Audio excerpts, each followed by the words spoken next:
Okay, I've never had a seller call me after we sold their house and say, Talon, I wish I would have sold my property for more money. But what they have told me is that they would have done a few things differently before they ever even put their home in the market. So in today's video, I'm going to be discussing a few of these things that usually sellers regret after they sell their property. That way you hopefully don't make these same decisions. If you don't know me, my name's Talon. I'm a realtor here in Northeast Arkansas, serving communities like Paragould, Jonesboro, Brooklyn, and surrounding cities. I want to be able to bring some real value in today's video. It's going to be super simple, not too long-winded, hopefully, we will hope. But the point of this video is to show you some regrets that sellers make before they even get to the closing table that cost them thousands of dollars in money, takes them hours and days and perhaps even weeks to try to figure out, and not to mention just the stress that's just involved in some of these situations. So hang around to the end of the video, hopefully you get some value. The biggest thing that sellers tell me whenever they reach the closing table is they wish they would have priced it a little lower. Isn't that weird that sellers tell me that they would have rather made less money in the real estate deal? It's because sometimes whenever you're asking top dollar for property, the home sits on the market for a longer period of time. Buyers feel like they're overpaying for property, therefore they want you to service them like a five-star resort. And not to mention, the property tends to sit on the market a longer period of time, all because you have increased your property value, making buyers think that this property might be overpriced, especially if you're not willing to budge on it. And what you're doing is you're just testing the market. You're just trying to figure out if somebody would give you top dollar for this property. And really what results from this is you chasing the market with a bunch of price reductions and having to sit on the market for a long period of time. And it just creates more stress in the real estate transaction than what it would have if you would have put your best foot forward first up front. You could have actually sold the property for perhaps more money in less time and actually had to jump through less hoops and hurdles to get it done. The next point is super underrated right now, and that's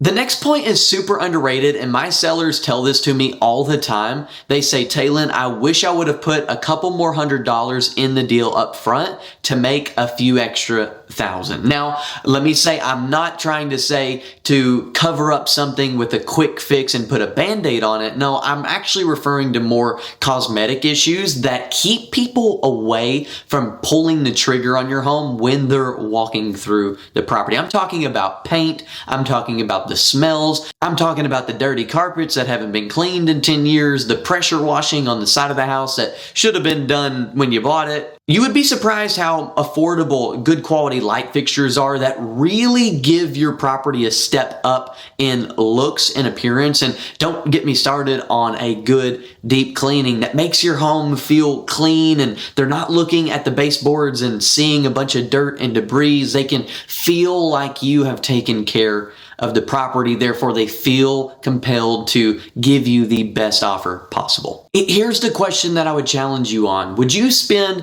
$500 to make an extra $5,000? Hey, I know I would, and sometimes our sellers hate to hear this when we come into the listing appointments and we advise them to do the landscaping, to repaint this, but the people that take our advice are the ones that make it to the closing table with the most amount of money in their pocket with the less stress on their shoulders. The third thing that sellers tell me when we make it to the closing table that they sometimes regret doing is waiting too long to sell.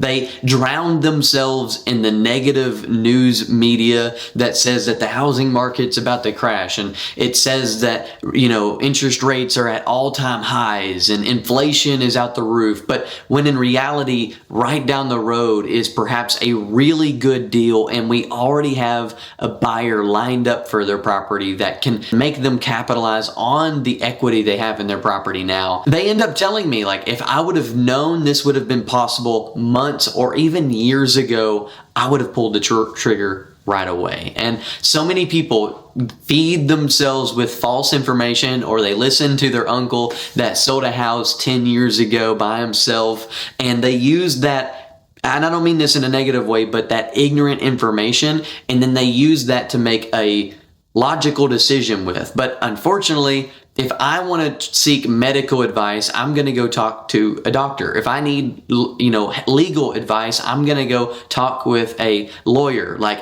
unfortunately, ChatGPT cannot truly answer all your life goals when family scenarios changes and job transfers take place. Like, there's these real life scenarios that make or break the decision-making process for you and your family. And this is a big topic at the closing table. All right, number 4 is gonna make me open up a can of worms because they tell me I am glad I did not work with the cheapest agent possible. Or I've had sellers say, wow, this was such a massive difference in experience compared to the last time I hired a very cheap realtor. Now, look, I'll be honest with you. I sell a lot of houses in Northeast Arkansas, and I am not the cheapest agent out there. Matter of fact, I know hundreds of people that we could call right now that would literally be willing to discount their entire commission all to try to sell your house. And unfortunately, I'm going to explain here in a second, that is usually a fatal error in the real estate world. Let me explain. Any agent that wants to discount their commission can open a door and put a sign in the yard and maybe take some mediocre photos. But if you're going to sell a house for top dollar, you have to have a real strategy in place to get top dollar on that property in today's market. It is not 2019 where all you got to do is post a photo of it on Facebook and it's flying off the market. And unfortunately, too many realtors still treat real estate that way. They do not talk about pricing strategy, marketing strategy, the negotiation aspects and communication skills that go into dealing with somebody in a real estate transaction. And that old saying that all of our parents taught us growing up, that you get what you pay for, is certainly true in real estate. So many clients have come to me having failed to sell their house with the other agent that was willing to discount their commission and work for little to nothing. And unfortunately, it resulted in a failed home sale. Therefore, they had to call someone like me to help them sell it. They ended up paying me more money, but in the end, their bottom dollar was actually better off even paying me more because we were able to bring so much value to the closing table. So no, the cheapest agent is not always the best answer. I tell people this all the time. The cheapest commission can always become the most expensive decision. All right, my last point that I kind of wanted to mention is thinking that every offer is final, and especially the closing dates. I cannot tell you about how many times we've went under contract on a property. The closing date was set for September 9th,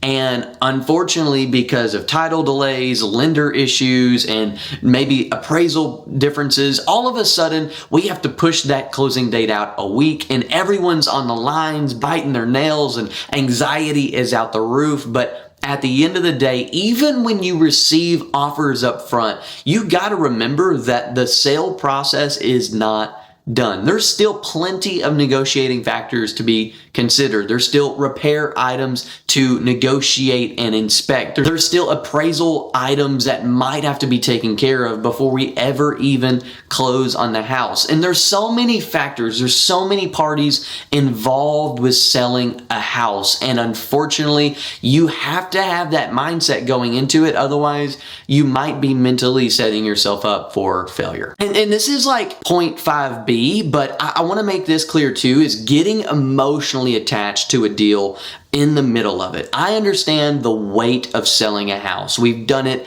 dozens and dozens of times for hundreds of people in Northeast Arkansas. My point is a real estate deal, you have to take emotions out of it. You have to be able to act as a business person, because this is what it is. It is a business transaction, which is what we're here to help you with.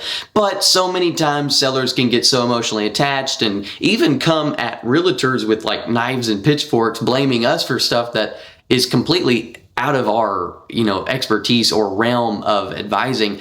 And we do our best. And so I would give you a word of caution before you become a bitter seller at the end of the process. Go into this with flexibility in mind. Look, I'll wrap up this video with saying this. Selling is not just about getting to the closing table. It's about being able to look back upon that transaction and say, I'm glad we handled it this way. So if you are in the market anywhere in Northeast Arkansas of maybe trying to sell a home in the future, and maybe you just don't know where to start, maybe you've never sold a home before, maybe you didn't have the best experience with the previous realtor, I would like to invite you to send me a message. All my details are down below. I would love to schedule a consultation where we come over, look at your house, give you some of these pointers that are really gonna make or break a big difference when you do go to hit the market, and we can go over a tailored strategy to cause your home to be the obvious choice. That way it doesn't just hit the market, but it sells for top dollar. Thanks again so much for watching today's video. If you liked it, make sure to leave a like, comment something that you learned or maybe agree or disagree with, and of course, subscribe for more videos like this, and we'll see you in the next video.